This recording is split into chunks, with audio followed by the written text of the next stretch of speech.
Muy bien, y ya estamos como cada viernes con nuestro panel, con nuestra constituyente y nuestro constitucionalista, Marcela Cubillos y Germán Concha, en nuestro podcast constituyente que debutó la semana pasada con mucha vista en YouTube, también en otras plataformas. La verdad, estamos muy contentos con la recepción que ha tenido, así es que vamos a seguir todavía con muchas más ganas, y además que ya estamos a 48 horas de que comience esto. Estamos a 2 de julio, el 4 de julio parte en la sesión inaugural, así es que imagínense cómo estamos, pues ya en la previa, en la víspera prácticamente. Marcela Cubillos, ¿cómo estás? Parto por ti. ¿Cómo estás? ¿Cómo estás preparada para el primer día que se vienen 2 días más?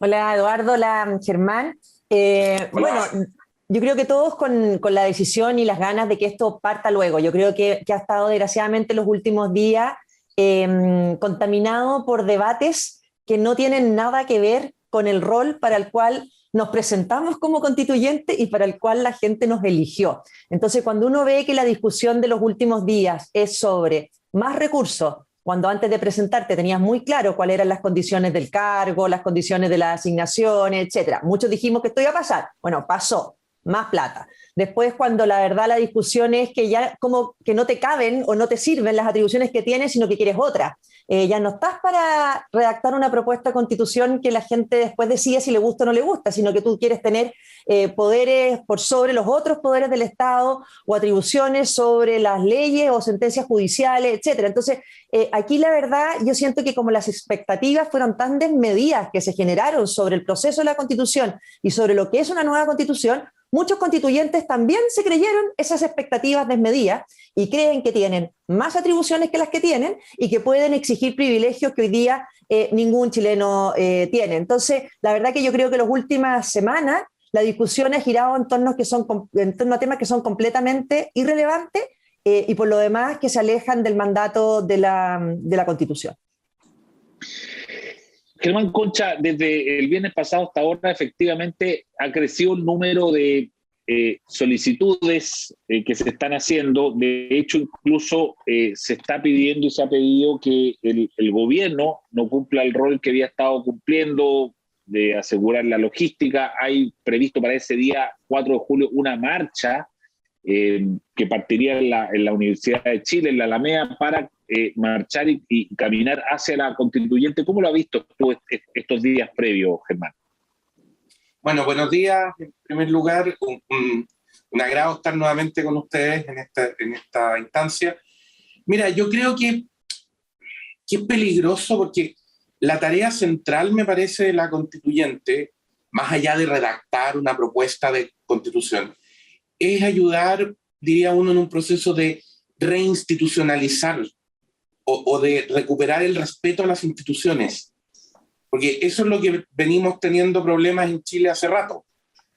No solo desde el 18 de octubre, de antes. O sea, no sé, pues nos acostumbramos durante muchos años a que uno de los colegios más importantes de Chile, como el Instituto Nacional, viviera con problemas de violencia y no sé lo mismo. Y me acordé por lo que dices tú, parte de la Universidad de Chile, en el centro de Santiago, en el Instituto Nacional, está al lado. Y tú tenías un evento de violencia todos los días o día por mes, y no importaba. Entonces, ahí hay algo, cuando tú empiezas a permitir que esas cosas pasen y dan lo mismo, ahí hay algo grave en términos de la institucionalidad. Y esta tendencia a que el país funciona a punta de marcha, una suerte de marchismo, no necesariamente marxismo, pero de marchismo, que todo tiene que hacerse con una marcha. Entonces tú dices, no, pues sí, a ver, no tiene nada de malo marchar en principio, pero los sistemas institucionales son para procesar las demandas y los intereses de las personas de un modo racional, ordenado, precisamente para evitar que gane el que grita más o el que pega más fuerte. La lógica de la calle tiene ese gran problema. Y eso lo saben muy bien todas las posiciones totalitarias, porque todas las posiciones totalitarias, si tienen algo en común, es usar la calle. Entonces, si tú quieres evitar eso, lo que tienes que hacer es devolver el sistema a las instituciones. Es decir, no, está bien, usted si quiere decir, diga. Si quiere manifestar, manifieste, exprésese. Pero no con presiones, no use la fuerza, porque no puede, y no con presiones ilícitas. Esto es un sistema institucional, y el sistema institucional es el que tiene que dar la respuesta. Marcela, una de las últimas solicitudes, yo quiero que vayamos revisando algunas en detalle, pero déjame partir por la última, la que aparece hoy día en el diario El Mercurio, que es cambiar el tema de las vicepresidencias. Lo que dice la reforma constitucional que diseñó este proceso constituyente planteaba que la convención iba a tener una presidencia y una vicepresidencia. Y hoy día, como estamos leyendo en los diarios, se plantea una propuesta que se llevaría entonces a este 4 de julio para que se aumenten o a 5 o a 7 las vicepresidencias. ¿Qué piensas tú de eso? A ver, aquí hemos visto demandas, ¿no es cierto?, de cosas que están pidiendo para el día del 4 de julio, ¿no es cierto?, todas estas demandas que después conversaremos que están exigiendo los pueblos originarios, y esta que tú estás planteando que es una última y de modo permanente. Yo creo que esta petición de aumentar a 7 vicepresidentes confirma lo que hablamos, creo que en el anterior podcast, en el sentido de que no caben ellos o las fuerzas de izquierda. Al final se han dado cuenta que la cuenta alegre que sacaron muy rápido, que rápidamente iban a actuar como un bloque unido, no es tan así, sino que hay muchas minorías, o como dicen hoy día, muchos colectivos dentro de estas fuerzas de izquierda que están al frente de la lista de los 37 de Vamos por Chile. Entonces, claro, no caben para llegar a acuerdos si hay un presidente y un vicepresidente. En 2 cargos es mucho más difícil llegar a acuerdo que en 8 cargos, ¿no es cierto? 7 vicepresidencia y un presidente. Entonces, primero yo creo que es como tan burdo políticamente decir necesitamos más cargos, porque así seguramente nos sale más fácil a 2 días de la convención ponernos de acuerdo en quiénes ejercen esos cargos, porque por último, cabemos todos, te dicen ellos, caben todos ellos en realidad. Pero acá yo creo que hay 2 cosas. Uno, la Constitución es muy clara en decir que se elige ese día presidente y vicepresidente por mayoría absoluta de la convención. De hecho, son votaciones separadas, no es una lista. Tú no votas por presidente y vicepresidente en paquete. Entonces, tú votas por presidente y después votas por vicepresidente. Entonces, de partida, si quieren 7 vicepresidentes, eso no se puede hacer ni en el reglamento, ni por normas transitorias, ni de facto. Tendría que ir una reforma en el Congreso, una reforma a este capítulo de la Constitución y cambiar este artículo que dice que la convención se dirige por un presidente y un vicepresidente y agregar que sea por 7 vicepresidentes, que la verdad que uno dice a tan poco andar son las mismas malas prácticas políticas, que cuando se llega al poder se quiere más poder, distribuirlo más cómodamente, más asignaciones, más atribuciones. Entonces el riesgo de estar cayendo muy rápidamente en las mismas prácticas que han desprestigiado al Congreso y otras instituciones, como decía Germán, es muy delicado. ¿Cómo ves tú lo de la vicepresidencia, Germán? O sea, es lo que dice Marcela, es como la peor manera posible de votar. No quiero imaginar otras que pueden ser peores, digamos, pero es partir diciendo, ¿sabes qué? Vamos a cambiar esto, que sabemos que no lo podemos cambiar así, porque formalmente sabemos institucionalmente que esto requiere una reforma constitucional. Ya, y esa reforma constitucional, como reformaría el capítulo de reforma, requiere el quórum más alto, o sea, requiere 2/3. Entonces, como no puedo hacer eso, o no sé si puedo, da lo mismo que hago, el reglamento si el reglamento no tiene atribuciones para hacer esto.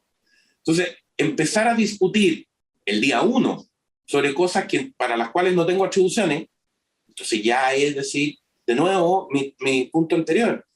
¿Hasta qué punto de verdad entiendo que lo que tengo que hacer es apoyar la institucionalidad? Si aquí lo que ha estado débil en el último tiempo en Chile es el respeto a las instituciones. Entonces, esta institución, su principal mandato simbólico, por decirlo así, porque su tarea es redactar una propuesta de constitución, pero su principal mandato simbólico es restituir el respeto a las instituciones. Eso es un poco lo que debería ser como el motivador, la guía, la fuerza para trabajar. Entonces, ¿cómo partes proponiendo hacer algo que es ir contra la propia institución y el resto de las instituciones? Marcela, vamos a las otras cosas. En ese día mismo, el tema de las banderas, que no sería la bandera chilena la única bandera, sino que habría otra bandera. El tema del himno nacional, ya sabemos que no van a estar, lo hablamos en el podcast pasado, no van a estar los representantes de los otros 3 poderes del Estado en esto. ¿Qué sabes tú, cómo te lo estás imaginando, en qué va esta situación, digamos, de este 4 de julio y cómo va a ser esta ceremonia? No sé si tú tienes más información sobre eso.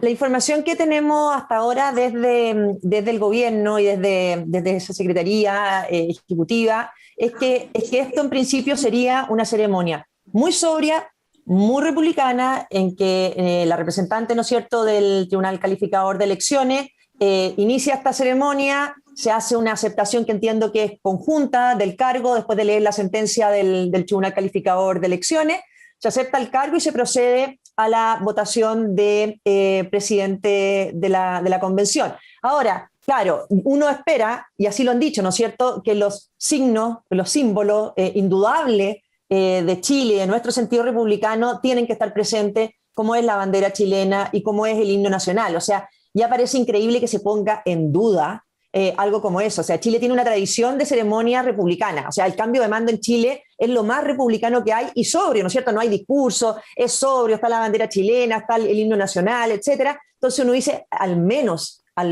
eso es lo que tiene que estar presente. A mí lo que me parece peor de esto es la discusión que ha habido de ciertos constituyentes que llegaron con escaños reservados. Una cosa es la discusión, ¿no es cierto?, las cuotas, los escaños reservados, etcétera. Cada uno puede tener una opinión sobre eso. Pero una vez adentro de la convención, los 155 convencionales estamos en igualdad ante la ley, igual que todos los chilenos. Por lo tanto, ahí no hay, dentro de los 155 privilegios para ninguno. O sea, si cada uno tiene que, por razones de aforo sanitario, ir solo a esa convención, no se ve ninguna razón para incumplir esas normas y establecer privilegios para determinados convencionales, por más representantes de pueblos originarios que sean. Entonces yo creo que cuando uno llega y accede a ese cargo, los 155 tiene que respetarse la igualdad entre ellos de todo, no hay privilegios, no hay diferencia y por lo tanto lo que uno aspira es que la ceremonia, al menos lo que depende de tu aceptación de cargo, de la elección de presidente, sea republicana y con normas que unan y no que dividan. Pero yo no sé en qué minuto vamos, no sé, algunos piensan que el himno nacional, que es algo que nos enorgullece a todos, puede ser un factor de división, cuando claramente es un factor de unidad y la bandera lo mismo. Marcela, y después de eso, ¿tú sabes, por ejemplo, el día lunes, a qué hora hay que presentarse a trabajar? ¿Van a trabajar de lunes a viernes? ¿Se sabe eso o no? Mira, primero hay dos problemas, porque la elección de presidente, lo que nosotros entendemos es que es pública, pero como estamos afuera en los jardines, no hay pantalla, no hay voto electrónico, nada. Entonces puede ser muy largo, porque tienes que ir a llenar una papeleta que está tu nombre y tú marcas presidente. Y eso lo tienes que repetir, los 155, hasta que alguien consiga 78 votos. Y después el mismo procedimiento para vicepresidente. Entonces, la verdad es que si no hay acuerdo en las mayorías, los que tienen las mayorías, porque nosotros no tenemos ninguna posibilidad de tener ninguna injerencia en ese cuento, si no hay acuerdo de ello, podemos demorarnos un par de horas simplemente en ir una y otra vez los 155 a marcar una papeleta y en ese recuento. Lo que está en discusión para los días siguientes y que es importante es cómo sigues, con qué normas de procedimiento, ¿no es cierto? Porque tienes que darte un reglamento y en el reglamento tiene que estar el funcionamiento, como dices tú, qué día, cómo se cita, para qué se cita, etcétera. Ahí yo creo que lo más importante es que ojalá haya normas también de procedimiento aprobadas por 2/3, porque la Constitución es muy clara en decir que todas las normas tienen que votarse por 2/3, que regule el funcionamiento y la elaboración de este reglamento hacia adelante. A mí me parece que cualquier norma que nos demos tiene que ser aprobada por 2/3, pero sí siento que lo más importante es que haya normas conocidas desde el inicio para que esto no funcione de facto, porque la única manera que haya garantías para los 155 mayorías y minorías es que haya normas claras, aprobadas según los quórums que la Constitución establece. Germán, déjame ponerte en el siguiente escenario. Aquí todos queremos que esto funcione lo mejor posible, como dices tú, que ojalá la convención sirva para hacer una buena propuesta, que después la gente tenga que votar y que se restituya el respeto a las instituciones. Ya está dicho y no hay que dudar de que eso es el óptimo. Pero ¿qué pasa, Día, si junto con la discusión que hemos visto esta semana, que desde luego algunas personas no les parece bien, ¿no? Que haya una avalancha de solicitudes, de que, oiga, a mí me tienen que trasladar, que yo necesito una guardería para los niños, que yo quiero ir acá, Entonces, y súmale a eso que el día 4 de julio está convocada una marcha que dice que quiere marchar hasta el lugar mismo donde van a estar los constituyentes. ¿Qué pasa si se producen incidentes? ¿Qué pasa si esto se empaña? ¿Qué pasa si la convención que hoy día en la encuesta aparece, entiendo que en la academia aparece con el 55 o el 60% de aprobación, empieza a caer la aprobación y empieza a parecerse a la aprobación que tiene el Parlamento u otras instituciones, los partidos políticos, y se desprestigia. Primero, ¿hay un riesgo con eso? ¿Y qué podría pasar a tu juicio? No sé si eso hay un riesgo allí. A ver, Eduardo, yo comentaría dos cosas sobre esa pregunta. Una, partamos por el disturbio, la violencia, la marcha, etcétera.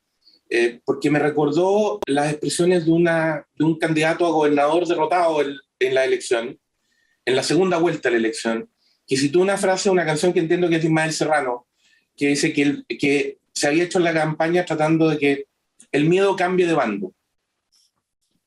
Es una declaración, la canción está muy bien escrita, es poéticamente muy interesante, la canción en cuestión, pero es muy dura. Cuando tú le dices al país, yo traté de que el miedo cambiara de bando. Primero estás mirando al país en bandos, no como algo que puede funcionar unido, no, lo estás dividiendo en bandos. Y segundo, no entiendes que la lógica de las instituciones es controlar el miedo, pero para todos. Generar una sociedad en la que tú puedas vivir con reglas claras, ordenadas, y por lo tanto, que una sensación natural del ser humano frente a la incertidumbre, frente al futuro, que tiene que ver con miedo, con preocupación, baje. ¿Por qué? Porque las instituciones operan para hacer eso. Entonces, cuando tú dices, no, yo quiero que cambie de bando, lo que estoy diciendo es, yo quiero asustarte, quiero que tengas miedo. Esa es mi promesa, esa es mi apuesta institucional. Eso es lo más contrario a cualquier sistema institucional que hay. Porque lo que estoy haciendo es un sistema institucional, digo, libre, claro, en un totalitarismo eso es. Ahí la institucionalidad funciona, o lo que hay, que pareciera ser institucionalidad, funciona para que una parte de la población tenga miedo. Por eso si tú opinas distinto, no solo eres disidente, sino que te mandan a reeducarte para que termines por... Entonces te asusto, te genero miedo. Eso es muy peligroso. Si el sistema entiende que estas cosas se resuelven, comillas, y perdona la expresión, pero gráfica, metiendo miedo, es lo menos institucional que hay. Y segundo, el tema del prestigio también es muy importante y yo creo que pasa fundamentalmente por las formas. ¿Cómo te tomas la tarea? Nosotros en Chile hemos ido perdiendo muy rápidamente, pero muy fuertemente el respeto a las formas, que tiene que ver con cómo te presentas a los cargos, cómo te presentas formalmente vestido, digo. Que no tiene que ver con una cosa de viejo, de querer que todos nos veamos, no. Tiene que ver con que si yo entiendo que estoy haciendo algo importante, muy importante, entonces mi apariencia física tiene que ver con eso tan importante. Si en otros países los jueces usan toga, no es solo por recordar otra época, es por decir, oye, yo resuelvo sobre los derechos de otros. Entonces, al ponerme esta ropa rara, es una manera en que mi cerebro vuelva a decir, ojo, estoy haciendo algo muy importante. Entonces, el que los convencionales se traten entre sí con un especial respeto, por ejemplo, el que hagan el esfuerzo de que todos se sientan lo más cómodos posible en esto, en que van a discutir, van a intercambiar opiniones, etcétera, y puede que en algún momento esa discusión sea más intensa, pero ese esfuerzo por tratarse, lo que hacen los parlamentarios de tratarse de honorable, por ejemplo, al dirigirse unos a otros, no es solo un rito, o un rito vacío, diría alguien, no, es un rito que representa respeto por las formas, preocupación por las instituciones, prestigio, etcétera. Yo creo que, de nuevo, si la convención entiende que su tarea es ayudar a que las instituciones en Chile se reafirmen y que volvamos a confiar en el sistema institucional, si no puede ser que tenga la evaluación que tiene. Entonces, que volvamos a confiar, bueno, eso pasa también porque las personas que están ahí hagan un esfuerzo por comportarse a la altura. Entonces, esas personas deben ser las primeras que deben haber dicho, oiga, no me venga a rodear la convención con nada. Porque esto no es bajo presión, esto es sin miedo. O sea, si quieren trabajar, tiene que ser sin miedo. Bueno, ojalá que así sea, Germán. Muy interesante. Marcela, quiero terminar contigo. Simplemente, bueno, desearte muchísimo éxito en esto que comienza. y nada, pues, regalarte un par de minutos finales para que nos diga, nos mande un mensaje. Andaba circulando un video tuyo anoche que estaba bastante bueno. Un poco, cuéntanos cuál es el mensaje que tú nos dejarías a todos aquí en la víspera del comienzo de la convención. Primero quiero hilar con lo que terminó diciendo, ¿no es cierto?, Germán, que yo creo que la violencia es completamente incompatible con lo que es la redacción de una constitución, porque las constituciones se redactan precisamente para que los derechos de todos sean respetados. Entonces creo que la violencia, la agresión, la funa, el intento de silenciar o de descalificar es completamente incompatible con lo que vamos a iniciar el domingo. O sea, ¿cómo vamos a hacer una constitución que respete las garantías de las minorías en Chile, de los derechos de todos los chilenos, si en el proceso tú vas a intentar permanentemente estar agrediendo, silenciando, amedrentando a quien no piensa igual que tú? Entonces yo creo que el domingo es el minuto de la verdad también para saber con qué actitud llega cada convencional a esta instancia, con voluntad de diálogo, etc. Y lo otro que a mí me parece fundamental, y lo decía en ese video que tú mencionas, es que yo creo que la sociedad civil tiene que estar muy parte de este proceso. O sea, esto no se trata de los 155, no se trata de los 37 de Vamos por Chile, sino que cada chileno eligió quién lo representara en esa convención,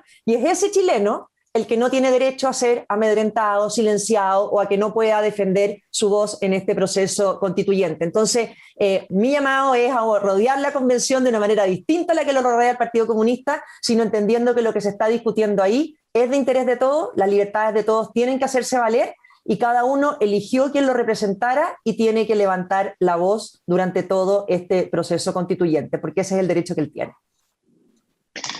Genial, mucho éxito, Marcela, en lo que comienza el día domingo. Muchas gracias, Germán Concha, por estar de nuevo con nosotros este día viernes. Y el próximo ya vamos a poder analizar, ¿no?, los primeros pasos que dé la convención. Así que, nada, muy entretenido, vamos a seguir en esto. Y muchas gracias a todos quienes también nos han escuchado y nos han visto en este programa. Hasta la próxima. Muchas gracias y que le vaya muy bien a los convencionales. Mucho éxito, Marcela. Gracias a ustedes. Haz que estos contenidos lleguen más lejos haciéndote miembro de la Red Libero.